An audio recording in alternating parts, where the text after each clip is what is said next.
नमस्कार। जय जय राम, जय सिया राम। मेरे प्यारे सभी दर्शकों, रक्षाबंधन जो भाई बहन का त्योहार होता है, बहुत ही प्यारा सा त्योहार है। लेकिन आज की इस वीडियो में एक भाई की इकलौती एक बहन का ऐसा दर्द भरी वाकया मैं लेकर के आया हूं कि जिसको सुन करके आपके रोंगटे खड़े हो जाएंगे।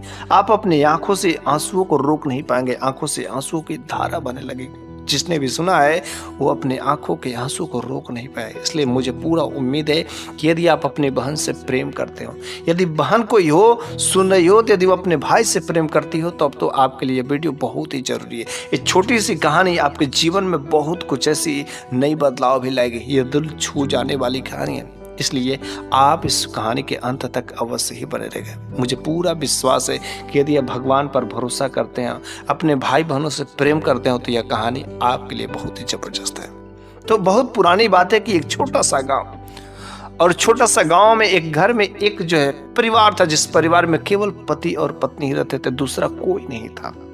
वे दोनों भगवान की भक्ति भाव में हमेशा लीन रहते थे, भगवान की भक्ति भाव किया करते थे। लेकिन उनकी आर्थिक स्थिति उतनी अच्छी नहीं थी कि वह जो सही से अपने बच्चों को और अपने परिवार का खर्चा चला सके। किसी तरीके से मजदूरी करके वे सब अपना गुजर बसर करते थे। लेकिन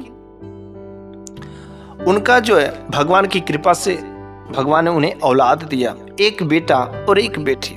बेटा चूंकि बड़ा था, उन्होंने मजदूरी करके बेटे को पढ़ाया लिखाया, और जो बेटी थी वह छोटे पर से थोड़े से कम बुद्धि की थी, उतना जो दिमाग फास्ट नहीं काम करता था। लेकिन जो लड़का था उसका दिमाग बहुत ही तेजी से काम करता था। इसलिए उस माँ बाप ने मजदूरी करके पढ़ाया लिखाया, सब कुछ किया, लेकिन ऊपर वाले के मंजूर नहीं होता।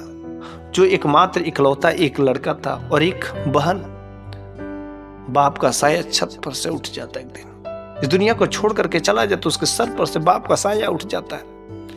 बेचारा उस लड़की के ऊपर क्या गुजरती है। लेकिन चलो, कुछ नहीं हुआ और लड़का अच्छे से पढ़ने लिखने में था। फिर से परिवार की स्थिति धीरे धीरे नॉर्मल होती। लेकिन उधर जो माँ थी, अपने बच्चे को पढ़ाने के लिए, चूंकि पिता जब था तो बाहर मजदूरी करके लाता था, लेकिन अब तो पिता इस दुनिया से छोड़ करके चला गया। बच्चे को पढ़ाना है, घर के खर्चा चलना है इस तरीके से, क्योंकि जब बच्चे ऊंची क्लासों में पढ़ता है तो पैसे भी अधिक लगते हैं। वह माँ नहीं चाहती थी कि मेरे बच्चे का पढ़ाई बीच में टूटे। इसलिए उस माँ ने अपने उन बेटों और बेटियों को लेकर के शहर में लेकर के चली गई। सोची कि शहर में लेकर के जाएंगे तो शहर में अच्छे खासे पैसे मिलेंगे, कहीं इधर उधर तो काम करना शुरू कर देंगे। फिर वह माँ अपने उन बेटों और बेटियों को लेकर के शहर में चली गई। वहाँ पर बेटा अपना पढ़ाई करता, अपना तैयारी करता, इधर माँ जो है घर घर जा कर के बर्तन धोना, झाड़ू पोछा करना, लगाना शुरू कर देती। देर रात तक काफ़ी थके हारे आते थे। इधर जो उसकी जो बेटी थी वो भी धीरे धीरे बड़ी ही हो रही थी। लेकिन घर आने के बाद वह बेटी इतना जो जरूर करती थी कि घर का सारा काम काज कर देती थी। पढ़ने में तो उतनी ठीक नहीं थी, लेकिन भाई पढ़ने में बहुत अच्छा था। सर लोग भगवान के भक्ति भाव में हमेशा विश्वास करते थे, भगवान पर विश्वास करते थे। वह भाई भी बहन भी और सब लोग अपने घर में परिवार में एक साथ बैठ करके परिवार में जो भगवान की पूजा पाठ करते थे। और वास्तव में एक दिन भगवान ने उनकी विनती को सुन ही लिया कि जो उनका इकलौता एकमात्र बेटा था ना, उसका गवर्नमेंट जॉब लग जाता, सरकारी नौकरी लग जाती है। सरकारी नौकरी लगने के बाद परिवार में खुशहाली का माहौल छा जाता है। अब तो खुशी का कोई ठिकाना नहीं रहता। अब तो वह माँ समझती है कि बस मेरे परिवार से अब तो लग रहा है गरीबी का महक जो आ रही थी खत्म हो जाएगा।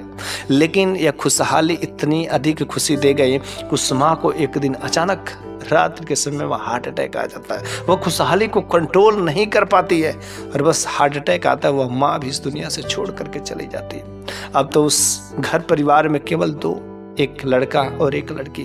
अब करे तो करे क्या, भगवान ने मेरे पिताजी को भी छीन लिया और भगवान ने मेरी माँ को भी छीन लिया। माँ का जब खुशी का दिन आया, सुख का दिन आया, तो उससे सहन नहीं हुआ और भगवान ने मेरी माँ को भी इस धरती से उठा लिया। क्या ये हो रहा है, कुछ समझ नहीं आ रहा। लेकिन चूंकि लड़का को नौकरी मिल गई थी, इसलिए उसने जो है अपनी शादी कर ली। शादी होने के बाद जब घर में जो आ जाती है उसकी पत्नी, तो वह भी बहुत ही अच्छी थी, संस्कारी थी, हर तरीके से मानने वाली थी। चूंकि भाई जो और बहन के बीच में जो रिश्ता वहां पर था ना, वह भाई अपनी बहन की बहुत ही खातिरदारी करता था। नौकरी लगने के बाद अपनी बहन के लिए हर तरीके से जो व्यवस्था करता था, किसी चीज की कोई कमी नहीं। बहन को जो चाहिए वह चीजें ला करके देता था। वह अपनी बहन के लिए जान छिड़कता था। और शादी होने के बाद जब भाभी आती ना, अर्थात जब उसकी पत्नी भी आती, तो वह भी उसी प्रकार की मिलती है। वह भी अपनी ननद को बहुत ही जानती मानती है, किसी चीज की कोई कमी नहीं करती। और भाभी और ननद में खूब पड़ता था, कभी किसी चीज की कोई दिक्कत नहीं होती थी। इस तरीके से परिवार तो ठीक ठाक चल रहा था। और हुआ क्या, समय के बीतने के अनुसार जो उस भाई ने कहा कि आखिर बहन बड़ी हो गई, कब तक मेरे पास में रहेगी, आखिर इसका भी तो शादी विवाह करना जरूरी है। और एक अच्छा जगह रिश्ता देख करके, लड़का इंजीनियर था, अच्छा जगह रिश्ता देख करके उस भाई ने 7 लाख रुपए दहेज दे करके अपने बहन की डोली जो विदा कर दी। अपनी बहन को विदा करने में किसी चीज की कोई कसौटी नहीं की, हर चीज का व्यवस्था किया जो जो उसको प्यारी थी, ताकि उसके घर वाले मेरी बहन को कुछ बोल नहीं सके, किसी सामान में किसी चीज को देने में कोई कमी नहीं छोड़ी। फिर जब शादी हो जाती है तो वह बहन अपने घर पर जाती है। बहन घर पर जाने के बाद कुछ दिन तो ठीक ठाक रहता है, लेकिन उसके घर के लोग जो बहुत ही अत्याचारित थे, उसकी सास जो पता नहीं कि उसको देख देख करके जलती थी, क्योंकि यह भगवान की भक्ति भाव करती, यह पूजा पाठ करती थी, यह शाकाहारी थी, इन सब चीजों को परहेज करती थी। लेकिन उसके घर वाले मांसाहारी और भगवान पर बिल्कुल विश्वास नहीं करते थे, जिसकी वजह से उसकी जो सास थी ना, इसके बीच में अक्सर जो लड़ाई झगड़े होते थे। लेकिन ये जो लड़की थी ना, कभी अपने सास की जुबान नहीं लड़ाई। अगर घर में सास माँ है ना, अगर वह बोलती है, डांटती, तो वह चुपचाप सुन लेती है। लेकिन हाँ, कितना भी कुछ बोले डांटे, कभी उसने अपने भाई के पास एक बार कॉल करके कभी कोई शिकायत नहीं की, कभी कुछ नहीं की। कभी कभी तो वह सास ने मिल करके उस लड़की को इतना कष्ट देती थी ताकि वो जो है डर के मारे इस घर को छोड़ करके चले जाए। लेकिन वह जो इतना कष्ट देने के बाद भी वह बेटी अपने भाई को, अपने भाभी को कभी एक बार कॉल करके नहीं पूछी। क्योंकि भाई और भाभी तो अपने काम में व्यस्त रहते थे, तो कभी कॉल अगर भाभी फोन करके या किसी से संदेश के थ्रू अगर उनसे बातचीत भी होती थी, तो कभी अपने घर की स्थिति के बारे में नहीं बताती थी कि मेरे साथ में ऐसा होता है वैसा होता है। हमेशा हंस खल करके बातें कर देते, इग्नोर कर देते। वह समझती कि शायद एक दिन सही हो जाएगा, एक दिन सही हो जाएगा, लेकिन उसके घर की स्थिति में एक दिन भी नहीं सही होता। वो जो अपने बेटे से कहती है कि देखो बेटा, ये जो तुम्हारी पत्नी आई है ना, ये तुम्हारे लायक है ही नहीं, जिस कैटेगरी का तुमको चाहिए उस तरीके की नहीं है। बिल्कुल देखो ना, पढ़ी लिखी नहीं है, ये घर में बस वैसे बैलो जैसे काम करती है, इसका कोई दिमाग काम नहीं करता। लेकिन उसमें किसी प्रकार की कोई कमी नहीं थी, घर का सारा काम काज एक नौकर के पत्थर करती थी। क्योंकि जब वह गई थी तो उस समय उसके घर में एक नौकरानी आती थी, जो घर में बर्तन धोने का, खाना बनाने का काम करती थी। लेकिन जब इसके जाने के बाद उस सास माँ ने अपने घर के उस नौकरानी को भी हटा दिया। अब तो उसके जगह पर यह जो बहू अर्थात यह लड़की जब उस घर पर गई थी तो यही काम कर रहे थे। उसके बावजूद भी उस सास को अपनी यह जो बहू थी इन्हें पसंद नहीं थी। अपने लड़के को बार बार चढ़ाती थी कि बेटा तुम इसको छोड़ दो, इसको घर से बाहर निकाल दो, ये तुम्हारे लायक नहीं है। तुम बोलो तो तुम्हारी जो दूसरी शादी दूसरी जगह पर अच्छे से कर दी जाएगी। ये बातें सुनते थे ना तो उसकी आंखों में आंसू आ जाते थे, लेकिन वह फिर भी कभी अपने भाई से नहीं कहते थे। और एक बार बेटा और बहू, बेटा और सास दोनों एक जगह जो बैठ करके बातें कर रहे थे। सुबह सुबह का समय था और वह जो बहू थी चाय बना करके गरम गरम ले करके आती है, और जैसे गरम गरम चाय लेकर के आती है तो अपने पति को भी देती है।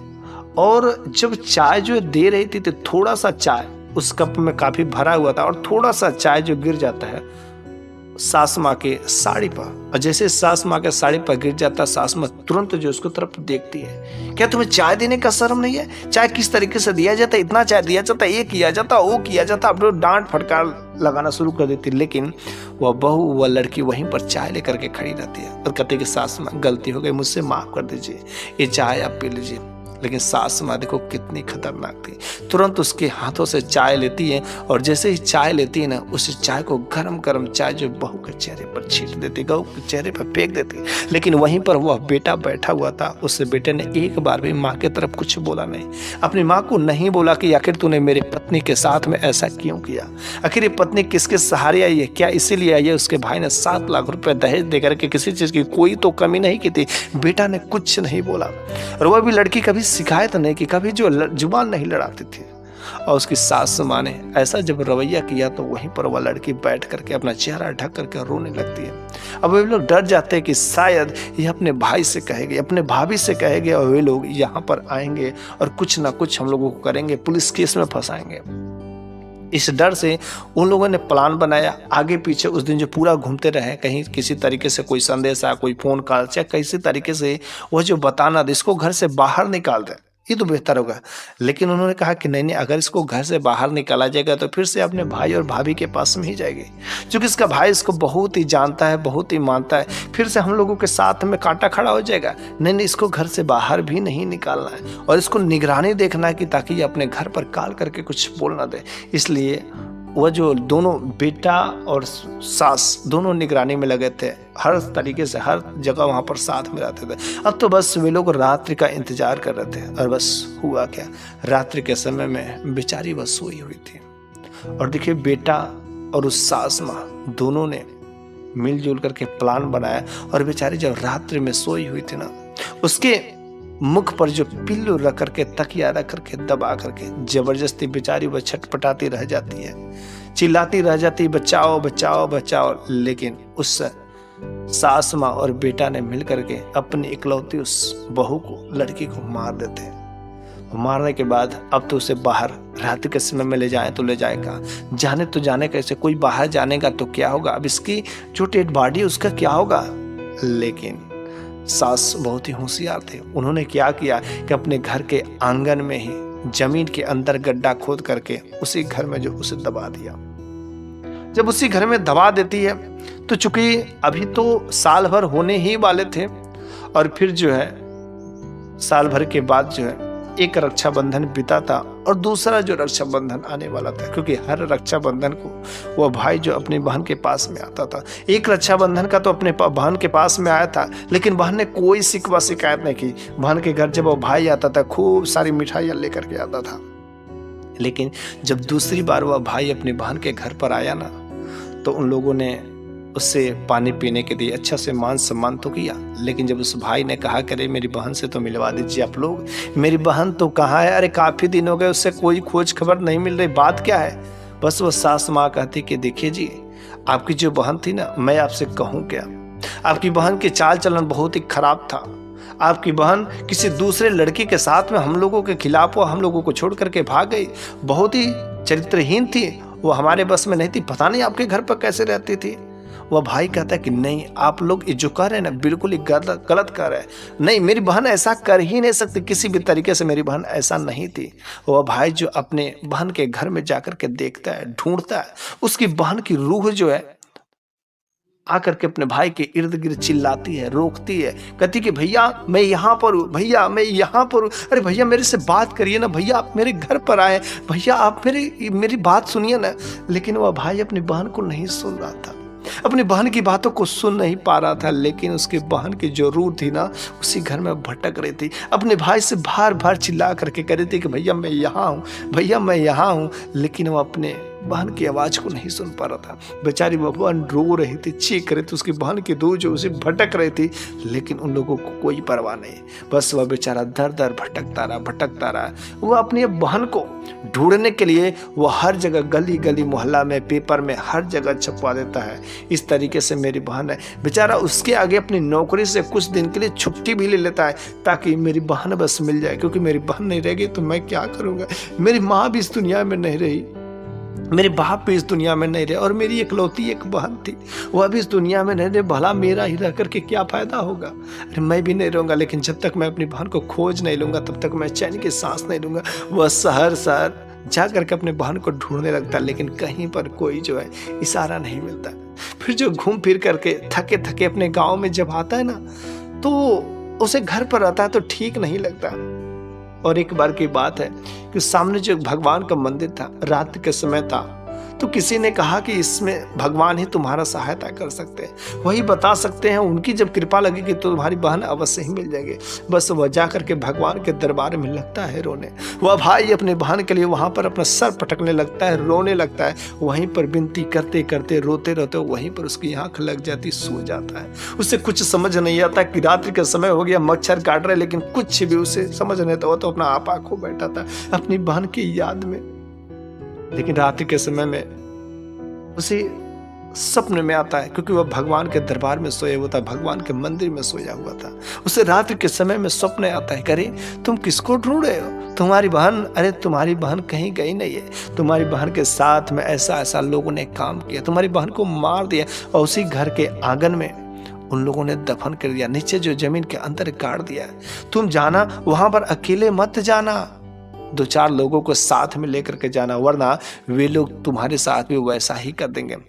अगले दिन हिम्मत करके और वह 2-4 लोगों को कलेक्ट करता है और 2-4 लोगों को लेकर के डायरेक्ट उनके घर पर जाता है। और जैसा स्वप्न में भगवान ने दिखाया था, अब उसे नहीं पता था कि जो मैंने स्वप्न देखा है सही है या गलत है, आखिर ये चीज क्या है। और फिर जो है 3-4 लोगों के साथ में लेकर के उस घर की आंगन में जाता है, फावड़ा चला करके उस जगह की जैसे मिट्टी हटाता ना, तो बस उसकी बहन का शरीर जो है वहां पर दिखता है। उसकी बहन का शरीर तो नहीं था, लेकिन उसकी बहन की जो शरीर सड़ गया था, हड्डियां थी, हाथों में चूड़ियां थी, हाथों में मंगलसूत्र थे, जैसे थे वैसे ही थे। वह उसे पहचान जाता कि ये मेरी बहन की लाश है। फिर जो तुरंत वह पुलिस को इन्फॉर्म कर देता है। पुलिस वालों को जैसे पता चलते, पूरे के पूरे घर वालों को जेल खाने में ले जाकर के बंद कर देते। फिर यह भाई अपनी बहन के अस्थियों को ले जाकर के, हड्डियों को ले जाकर के नदी में दाह संस्कार करता है, उसका अंतिम क्रियाक्रम करता है। इस तरीके से उसकी जब भाई की जो इकलौती एक बहन थी ना, इस दुनिया से छोड़ करके चली गई अंतिम संस्कार करने के बाद, फिर वह भगवान के दरबार में आता है और कहता है कि हे भगवान, मेरी इकलौती एक बीबी, और बस अब हम 2 ही लोग बच गए, मियाँ और बीबी। भला मैं अपने पत्नी के तो बारे में जिम्मेदारी नहीं ले सकता, लेकिन हाँ मैं अपनी गारंटी जरूर ले सकता हूँ कि मेरा माँ बाप को भी आपने छीन लिया, मेरी इकलौती एक बहन थी उसे भी छीन लिया। भला अब मैं इस दुनिया में क्या करने के लिए रहूँ? मेरे को भी मर जाने दो, मेरे को भी मर जाना है। वहीं पर वो सर पटकने लगा, सर पटकने लगा, सर से खून बहने लगे। तभी जो वहां पर एक साधु बाबा का आगमन होता है। साधु बाबा ने कहा, अरे बेटा तुम ऐसे क्यों कर रहे हो? आखिर तुम्हें क्या दिक्कतें हैं, क्या परेशानी है? तो उन्होंने कहा, साधु बाबा मेरे साथ में ऐसी ऐसी बात है, मेरी कोई औलाद भी नहीं है, तो भला मैं जीऊँ तो किसके लिए जीऊँ? मैं काम करूँ या कमाऊँ तो किसके लिए कमाऊँ? तो साधु बाबा ने कहा, घबराओ नहीं बेटा, तुम भगवान पर भरोसा रखो और तुम्हें औलाद होंगी, अवश्य होंगी, क्योंकि तुम भगवान के दरबार में जो है, और भगवान के दरबार में अगर कोई भक्त सच्चे दिल से भक्ति भाव करता, कुछ मांग लेता है, तो भगवान उसे अवश्य ही देते हैं। और ठीक जैसा साधु बाबा ने कहा था, साधु बाबा के कहने के 1 महीने मात्र जो है उसकी पत्नी गर्भवती हो जाती है। जैसे उसकी पत्नी गर्भवती होती, खुशी का समाचार आता है, और फिर जो है 9 महीने बाद एक खूबसूरत बच्चे का जन्म होता है। इस तरीके से उसके 2 बच्चे और 1 बच्ची जो है जन्म लेती है, और उसके घर में फिर से खुशी का माहौल छा जाता है। लेकिन वह हमेशा अपनी बहन को याद करता रहा। जब जब रक्षाबंधन, जब जब राखी आता था, तब तक वह जो अपनी बहन को याद करके वह रोता था। अपनी बहन के घर पर तो नहीं जा पाता था, लेकिन अपने बहन के नाम पर वह हमेशा एक रक्षाबंधन अपने हाथ में बांध लेता था, क्योंकि उसकी इकलौती एक बहन थी। इसलिए वह अपने बहन को हमेशा याद करता था, वह अपने बहुत से बहुत ही जान मान करता था। इसलिए मेरे प्यारे सभी भाइयों, हम आप लोगों से कहना चाहते हैं कि अगर आपकी बहन है तो बड़े आप लकी हैं। कुछ लोग ऐसे होते हैं कि जो अपने बहन से घृणा करते हैं, अरे वे लोग उसके महत्व को नहीं समझते हैं। अरे बड़े किस्मत वाले लोग होते हैं जिनकी बहन होती हैं, क्योंकि एक बहन जो अपने भाई के लिए हर तरीके से खड़ा रहती, अपने भाई के लिए हर तरीके से जान छिड़कने के लिए तैयार रहती है। इसलिए हमेशा रक्षाबंधन के त्यौहार पर एक भाई को अपने बहन से राखी अवश्य ही बांधना चाहिए। अगर बहन नहीं आ सकी, बहन अगर नहीं कर सकी, अगर बहन तुमसे प्यार करती है, जानती है, मानती है, अगर भाई बहन का जो प्यार का, प्रेम का रिश्ता है ना, बस तो एक रक्षाबंधन अपने बहन के नाम पर अपने हाथ की कलाई में जरूर बदलना। तो बस मेरे प्यारे सभी दर्शकों, यह कहानी आपको कैसी लगी है कमेंट बॉक्स में जरूर बताइएगा। मैं अगले वीडियो में कुछ ऐसी नई जबरदस्त कहानियां लेकर के अवश्य ही हाजिर होऊंगा। तब तक के लिए धन्यवाद।